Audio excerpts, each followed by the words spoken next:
जो डॉक्टर बाबा साहब अंबेडकर देकर गए थे 70% छिन गया है, 30% बचाव छिनने वाला है। आपको पता नहीं है क्या? आपको तो सबको पता होगा। अभी 69,000 वैकेंसी उत्तर प्रदेश की सरकार में निकली थी। 69,000 वैकेंसियों में से बहुजन समाज की, SC ST OBC की लगभग 19,000 वैकेंसी वो लोग खा गए। हाई कोर्ट, सुप्रीम कोर्ट के अंदर 650 जजों की भर्ती हुई है पिछले 5 सालों के अंदर, और उन 650 जजों में 490 स्वर्ण जाति के लगभग 75% स्वर्ण जाति के भर्ती हुए हैं। देश के अगर सारे तमाम संसाधनों की बात करें तो 90% उनके पास है। आपके पास क्या है? आप बार बार कहते हैं कि हम 85% है, 88% है। अरे हमारे लोग ही तो उनकी ताकत बना रहे हैं। आप मुझे बताइए, जब दलितों पर उत्पीड़न होता है, आदिवासियों पर उत्पीड़न होता है, पिछड़े वर्ग पर उत्पीड़न होता है, इन वर्गों की हकमारी होती है, इन लोगों की नौकरियां छीन ली जाती हैं, आपने कहीं देखा RSS, बजरंग दल, विश्व हिंदू परिषद के लोग हमारे अधिकार पर कभी कोई धरना प्रदर्शन करते देखे? कभी आवाज उठाते देखे? किसी जातिगत उत्पीड़न के खिलाफ कभी आपने RSS, बजरंग दल, विश्व हिंदू परिषद को बोलते देखा? जब वो लोग हमारे लिए नहीं बोलते तो हमारे लोग उन संगठनों में जाकर उनकी ताकत क्यों बना रहे हैं? हम ही लोग उनको ताकत दे रहे हैं। उनके पास कोई ताकत नहीं है, ताकत हमारी है, वोट हमारा, राज वो कर रहे हैं। हम लोग केवल नारा लगा रहे हैं, जिसकी जितनी संख्या बारी उसकी इतनी हिस्सेदारी होगी। कैसे देगा कौन, जब सत्ता हम उनके हाथों में सौंप रहे हैं? धर्म के नाम पे धर्म की अफीम पिला के हमें अंधा कर दिया गया है, हमें अपनी आंखें खोलनी होंगी। जब विवेक बिंद्रा का एक बयान आ रहा था, वो कह रहा था कि इंटेलेक्चुअल केवल ब्राह्मण में पैदा होते हैं, और जो शूद्र और अछूत है उनके बारे में वो कह रहा, बाकी जो लगभग 88% है उनके बारे में वो कह रहा है कि वो केवल असिस्ट कर सकते हैं, वो -1 तो हो सकते हैं पर नंबर 1 नहीं हो सकते। शर्म आती है ऐसे लोगों की सोच पर। यही सब तमाम मनवादी लोगों की सोच यही है। सच्चाई यह है कि अगर इंटेलेक्चुअल की बात करें तो भारत में डॉक्टर बाबा साहब अंबेडकर के मुकाबले वाला कोई इंटेलेक्चुअल पैदा नहीं हुआ। ये ईवीएम अपने आप में साथ एक बहुत बड़ा घोटाला है। हम एक मांग करते हैं इस मंच के माध्यम से, ईवीएम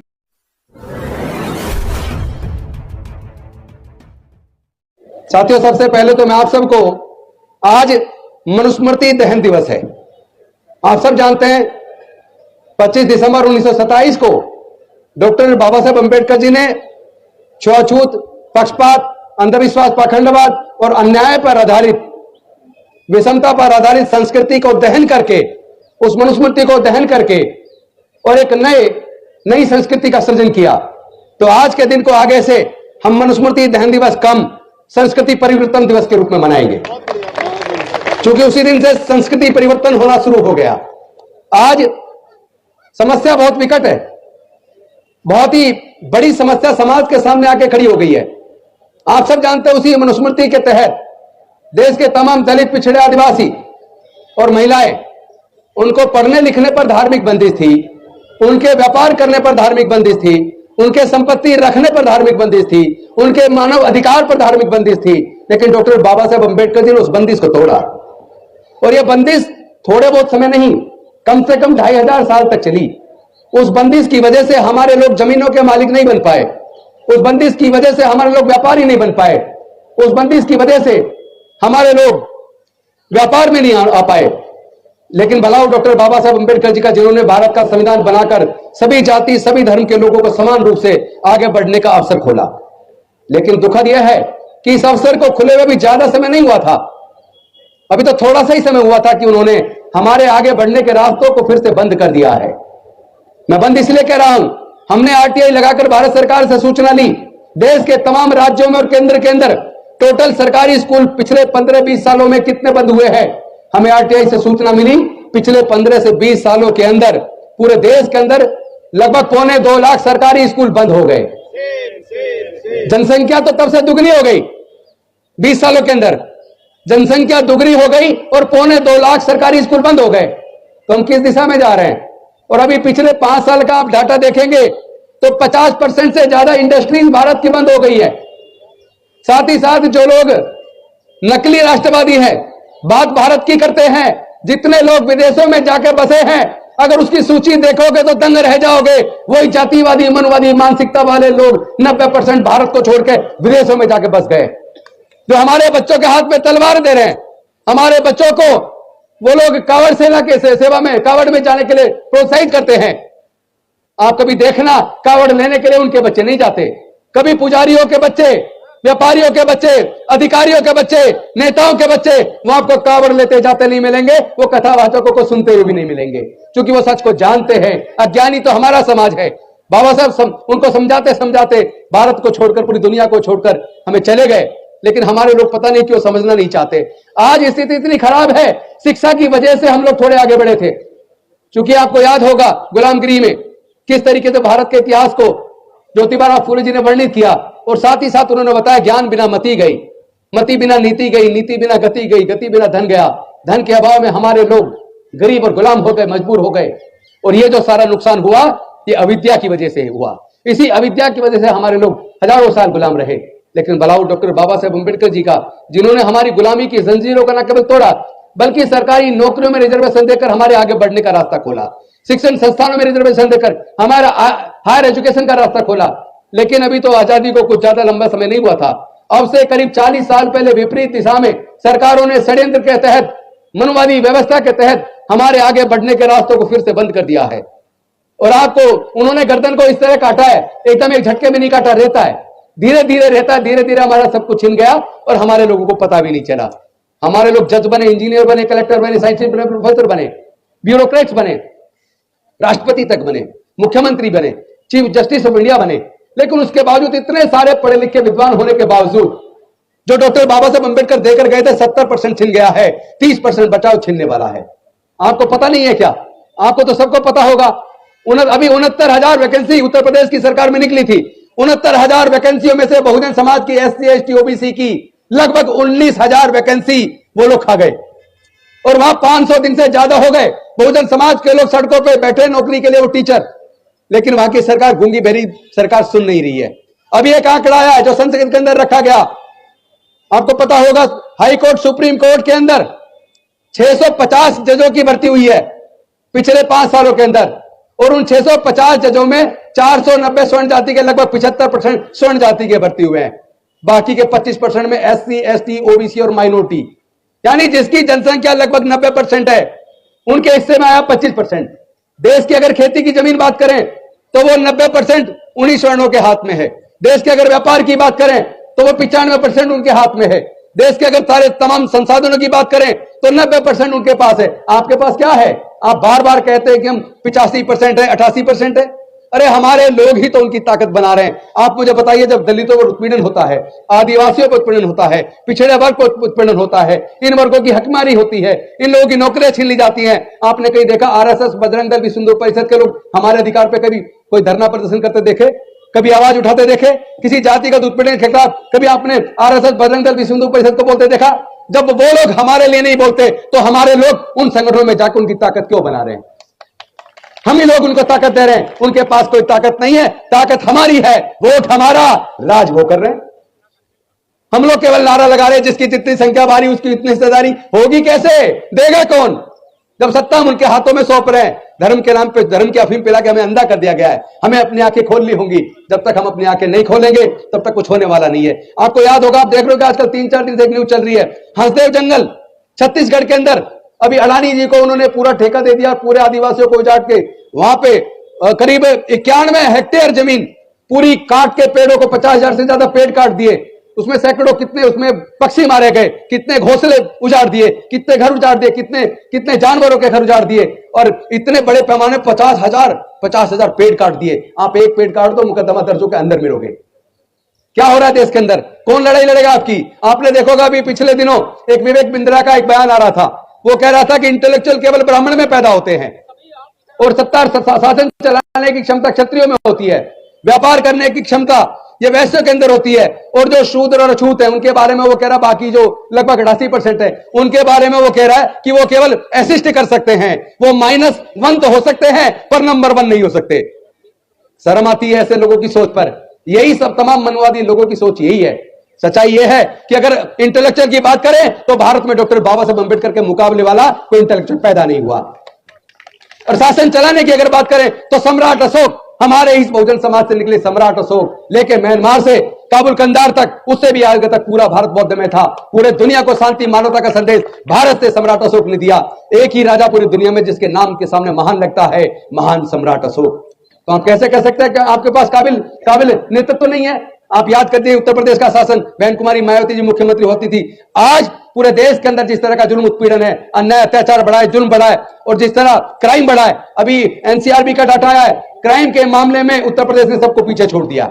और उसी उत्तर प्रदेश की जब बहन कुमारी मायावती मुख्यमंत्री थी, आज की सरकारों में रहने वाले लोग और व्यापारी और साथ में ब्यूरोक्रेट और आम जनता कहती है उनसे अच्छा शासन किसी का नहीं रहा। इसका मतलब हमारे लोगों में शासन चलाने की भी क्षमता है, हमारी काबिलियत का कोई मुकाबला नहीं है। जब जब हमारे लोगों को अवसर मिला है, हमारे लोगों ने अपनी काबिलियत साबित की है। आप याद करिए बाबू जगजीवन राम जी को, वो जिस जिस विभाग में मंत्री रहे वहीं उन्होंने बेहतरीन काम किया। आप याद कीजिए पासवान जी को, रामविलास पासवान जी को, जिस जिस विभाग में रहे वहीं उन्होंने बेहतरीन काम किया। इसका मतलब हमारे लोगों के अंदर काबिलियत है, क्षमता है, उनको अवसर मिलना चाहिए। जब जब अवसर मिलता है हम अपनी काबिलियत और योग्यता साबित करते हैं। ये ईवीएम अपने आप में साथ एक बहुत बड़ा घोटाला है। हम एक मांग करते हैं इस मंच के माध्यम से, ईवीएम के अंदर जो वीवीपैट की पर्ची है वो पर्ची वोटर को मिलनी चाहिए और वहां पे एक बैलेट बॉक्स होना चाहिए। वो पर्ची अपनी लेकर अपने बैलेट बैग्स में डाले और बाद में ईवीएम की गिनती के बाद उन पर्चियों की भी गिनती कराई जाए ताकि सच दूध का दूध और पानी का पानी हो सके। क्योंकि ये जो सरकारें सत्ता में है ये अपनी काबिलियत से नहीं है। हम जानते हैं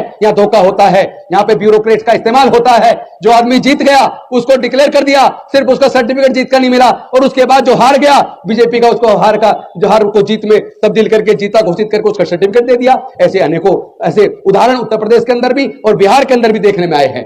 इसका मतलब आप जानिए, जब जर्मनी के अंदर केवल 2 लोगों ने कोर्ट के अंदर केस डाला कि हमें ईवीएम पे भरोसा नहीं है, हम जिसको वोट देना चाहते हैं हमें पता ही नहीं लग रहा हमारी वोट वहां जा रही है, वहां पे सुप्रीम कोर्ट ने वहां पे बैन कर दिया ईवीएम को। और जिन देशों ने ईवीएम बनाई है उन देशों ने ईवीएम पे भरोसा नहीं किया, ईवीएम को हटा दिया, वहां पे वोट बैलेट पेपर से होता है। तो हम मंच के माध्यम से निवेदन करते हैं भारत की सरकार से कि आप बैलेट पेपर से चुनाव कराइए, और या अगर आप ईवीएम से करा रहे हैं तो उसमें जो पर्ची निकलती है वो वोटर को दीजिए और साथ में बैलेट बॉक्स डालिए, वो पर्ची उसमें डाले और जब ईवीएम की गिनती हो जाए उसके बाद पर्चियों की भी गिनती कर उसका 100% मिलान कराया जाए। साथ ही साथ देश के जितने प्राकृतिक संसाधन है, जल जंगल जमीन, कोई अपनी मां के पेट से लेकर पैदा नहीं हुआ, उसमें हमारे लोगों को हिस्सेदारी भागीदारी चाहिए। देश के तमाम प्राइवेट सेक्टर में हमें रिजर्वेशन चाहिए। क्यों चाहिए? लोग कहते हैं प्राइवेट सेक्टर में रिजर्वेशन नहीं हो सकता। क्यों नहीं हो सकता? आपको याद होगा माननीय सुप्रीम कोर्ट का जजमेंट आया था अब से कुछ साल पहले। उन्होंने कहा कि जितने भी प्राइवेट स्कूल हैं जो सरकारी जमीन सस्ते दाम पे लेके खुले हैं उसमें उनको 25% ईडब्ल्यूएस और डीजी कैटेगरी को देना पड़ेगा। तो वही सिद्धांत जो पब्लिक स्कूल पर लागू होता है उनको सरकारी जमीन मिली है। तो मैं कहना चाहता हूं जितने बड़े उद्योगपति हैं उनको भी सरकार से सस्ते दाम पे जमीनें मिली हैं। जनता का पैसा जो बैंक में है वहां से लोन लेकर सरकार से जमीन लेकर उन्होंने अपने उद्योग खड़े किए हैं। तो इसका मतलब उनका उद्योग केवल उनके दम पे नहीं है, उसमें सरकार की मदद है, जनता का पैसा है। इसलिए देश के लोगों को उनकी संख्या के हिसाब से उनको रिजर्वेशन उसमें मिलना चाहिए। साथ ही साथ हमारी मांग है जितने भी विभाग हैं उसमें रोस्टर हमेशा रोस्टर बनाया जाता है, मेंटेन किया जाता है। हर एक रोस्टर को मेंटेन करने के लिए एक लाइजन ऑफिसर एसएसटी का होता है, लेकिन मैं देख रहा हूं बहुत सारे विभागों में लाइजन ऑफिसर या तो है नहीं या ऐसे आदमी को चुन के बनाया जाता है जो उसका ध्यान नहीं रखता। तो रोस्टर की सूची हर साल जारी होनी चाहिए, प्रॉपर रोस्टर हर विभाग वार हर पोस्ट वार मेंटेन होना चाहिए, ये भी हम लोग मांग करते हैं। और इसके साथ साथ देश में जो बंजर भूमि है उसको सरकार खेती योग्य भूमि बनाकर हमारे जिनके पास खेती की जमीन नहीं है वो किसी भी जाति धर्म को उनके अंदर समान रूप से उसको वितरित किया जाए। साथ ही साथ सरकारों ने जो ठेकेदारी प्रथा लाके हमारे लोगों की नौकरियां छीन ली है, पूरे देश में ठेकेदारी प्रथा है। लगभग 4.5 करोड़ सरकारी नौकरी केंद्र सरकार और राज्य सरकारों की है, लेकिन एक साजिश के तहत मनवादियों ने सरकारों के माध्यम से और यहां तक कि 5th पे कमीशन में फोर्थ क्लास एम्प्लॉयमेंट को पूरी तरह बैन करके आउटसोर्स कर दिया। ठेके पे भर्ती होती है, वो ठेकेदार जो भर्ती करता है पहले तो भर्ती करते वक्त पैसे लेता है, उसके बाद उनकी तनख्वाह का 40% हर महीने खा जाता है क्योंकि उसका एटीएम उसी के पास रहता है। और तीसरा उनका पीएफ और ईएसआई वो उनके अकाउंट में जमा नहीं करता, फर्जी सर्टिफिकेट डिपार्टमेंट में लगा के अफसरों को ले देकर उनसे मिलीभगत होती है, वो उनका पूरा पैसा खा जाता है। तो इसको ठेकेदारी प्रथा को अविलंब पूरी तरीके से खत्म किया जाए। और साथ ही साथ मैं कहना चाहता हूं जो सरकारी संस्थान सरकारों ने बेच दिए उनके बेचने से हमारे लोगों की जो नौकरियों के रास्ते बंद हो गए। मैं कहना चाहता हूं अगर इंदिरा गांधी जी के समय पर जब सारे बैंक और सारी इंश्योरेंस कंपनियां प्राइवेट होती थी, अगर इंदिरा गांधी जी ने उस वक्त सारे बैंकों का और सारी इंश्योरेंस कंपनियों का राष्ट्रीयकरण किया था, अगर उस वक्त राष्ट्रीयकरण किया जा सकता था तो आज भी राष्ट्रीयकरण किया जा सकता है। जो सरकार ने बेच दिया, चाहे वो इंडियन रेलवेज हो, चाहे वो आईटीडीसी के होटल हो, चाहे वो एमटीएनएल बीएसएनएल हो, या उसके साथ एयरपोर्ट हो या बंदरगाह हो या एयर इंडिया हो, जितने भी विभाग बेचे हैं उन सबका राष्ट्रीयकरण किया जाए और जहां राष्ट्रीयकरण नहीं है वहां पे रिजर्वेशन लागू किया जाए। ये सारी मांग हम सरकार के सामने करते हैं और ये साथ में भेज दी जाएगी। इसके साथ साथ एक मांग वर्षों से चली आ रही है, वो है ओल्ड पेंशन स्कीम। देश के अंदर जो लोग सरकारों में नौकरी करते हैं उनको पेंशन की स्कीम हुआ करती थी। सरकारों ने साजिश के तहत न्यू पेंशन स्कीम लाके पुरानी पेंशन स्कीम को बंद कर दिया और नई पेंशन स्कीम एक धोखा है। हमारे पूरे देश के अंदर दोबारा से ओल्ड पेंशन स्कीम को लागू किया जाए। पूरे देश के जितने भी कर्मचारी हैं पूरे देश में जाके इसकी मांग कर रहे हैं, धरने प्रदर्शन कर रहे हैं। सरकार गूंगी बहरी बन के बैठ गई है, उनको आंखें खोलनी चाहिए। और जो जिस तरह हमारी पहलवानों के साथ हुआ, जिस तरह हमारी दलित बहनों के साथ हुआ, जिस तरह इंद्र मेघवाल या दूसरे हमारे समाज के लोग की हत्या हो रही है, ऐसी हत्या पे सरकारें तुरंत सख्ती से कार्रवाई करें। 3 महीने के अंदर चार्जशीट दाखिल हो और उसके साथ साथ फास्ट ट्रैक कोर्ट के अंदर मुकदमा चला के 6 महीने के अंदर सजा सुनिश्चित की जाए। इन सब मांगों के साथ हम अपील करते हैं कि जो बाकी वक्ता है वो समयबद्ध तरीके से अपनी बात रखेंगे। कहने को बहुत कुछ है लेकिन मैं औरों का समय बांध रहा हूं और मैं कुछ ज्यादा समय ले लूं तो वो भी अच्छा नहीं होगा। मैंने बीच में इसलिए बोला था कि ये मांग सबके सामने आ जाए। अभी 5 वक्ता हो रहे हैं मेरे बाद, उन वक्ता केवल 5 वक्ता होंगे, समयबद्ध अपनी बात रखेंगे। उसके बाद हम समापन करेंगे और साथ में मैं अपनी टीम को कहना चाहूंगा जैसे ही समापन हो वो जो प्रसाद है और पानी वो सब में वितरित करेंगे। और साथ में असली मांग जो इस धारा प्रभाव बोलने में मेरी निकल गई वो है पृथक निर्वाचन क्षेत्र।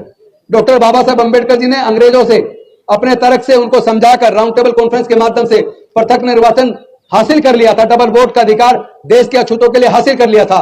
लेकिन गांधी जी अनशन पर बैठ गए और उसी तरह का छल डॉक्टर बाबा साहब अंबेडकर जी के साथ गांधी जी ने किया। जिस तरह का छल आप जानते हैं हिरण्यकश्यप के साथ हुआ, जिस तरह का छल राजा बलि के साथ हुआ, उसी का तरह जो आर्य अनार्यों के बीच का जो युद्ध है, जो देवासुर संग्राम है, उसी तरह का सरंग डॉक्टर बाबा साहब अंबेडकर के साथ हुआ। उसी तरह जिस तरह एकलव्य का अंगूठा काटा गया तो ये बार बार अंगूठे काटे जा रहे हैं, चाहे एकलव्य का कटे, हमारा कटे या किसी और का कटे, ये अंगूठा काटना बंद होना चाहिए। और हम चाहते हैं पृथक निर्वाचन क्षेत्र दोबारा बने, क्योंकि पृथक निर्वाचन क्षेत्र बाबा साहब इसलिए लेते कि अछूतों के प्रतिनिधि जीतकर संसद विधानसभा में जाएं और उनको केवल अपने ही समाज के लोग चुने ताकि वो उनकी आवाज बन सके। लेकिन गांधी जी के अनशन के बाद उस षड्यंत्र में जिसमें हमारे पूरे समाज को कत्लेआम करने की धमकी दी गई, तो बाबा साहब को हमारे साथियों ने कहा, बाबा साहब के साथियों ने, कि अगर पूरा समाज कत्ल कर दिया जाएगा, जड़मूल नाश कर दिया जाएगा, तो ये पृथक निर्वाचन लेके फिर क्या करेंगे। तो मजबूरी में उस दुखी मन से डॉक्टर बाबा साहब अंबेडकर जी को 24 सितंबर 1932 को पुनः पैक्ट करना पड़ा, जिसमें पृथक निर्वाचन की बजाय संयुक्त निर्वाचन क्षेत्र मिले। और संयुक्त निर्वाचन में आप जानते हैं केवल एससी को एससी नहीं चुन रहा है, एससी एसटी को एससी एसटी नहीं चुन रहे, बल्कि सब लोग चुन रहे हैं। तो हमारे सच्चे प्रतिनिधि नहीं मिल पा रहे, वो अपनी पार्टी लाइन पे अपनी विधानसभा में संसद के अंदर हमारे समाज के खिलाफ प्रस्ताव पास हो जाते हैं, वो चुप बैठे रहते हैं। इसलिए हमें सच्ची भागीदारी चाहिए, सच्चा नेतृत्व चाहिए और सच्चे प्रतिनिधित्व चाहिए। उसके लिए पृथक निर्वाचन क्षेत्र का होना जरूरी है। एससी एसटी को केवल एससी एसटी के लोग चुने और पूरे देश को 2 क्षेत्रों में बांटा जाए। एक तो एससी एसटी की 131 सीट है संसद की, तो 131 क्षेत्रों में पूरे भारत को बांट दिया जाए। उन 131 को चुनने के लिए केवल एससी एसटी वोट डालें और 131 से बच के जितनी बाकी सीट बचती हैं जनरल की, उतने क्षेत्र में भारत को बांटा जाए। उनको फिर जनरल सब लोग जितने भी रहते हैं उस क्षेत्र में, चाहे एससी हो चाहे जनरल हो, वो वोट डालें, उससे वो जनरल के चुने जाएं। तो जो एससी के 131 चुन के जाएंगे वो सच्चे प्रतिनिधि एससी के होंगे। तो ये पृथक निर्वाचन क्षेत्र की मांग इस मंच के माध्यम से हम आज फिर से दोहराते हैं। बहुत बहुत धन्यवाद। नमो बुद्धाय। जय भीम, जय भारत।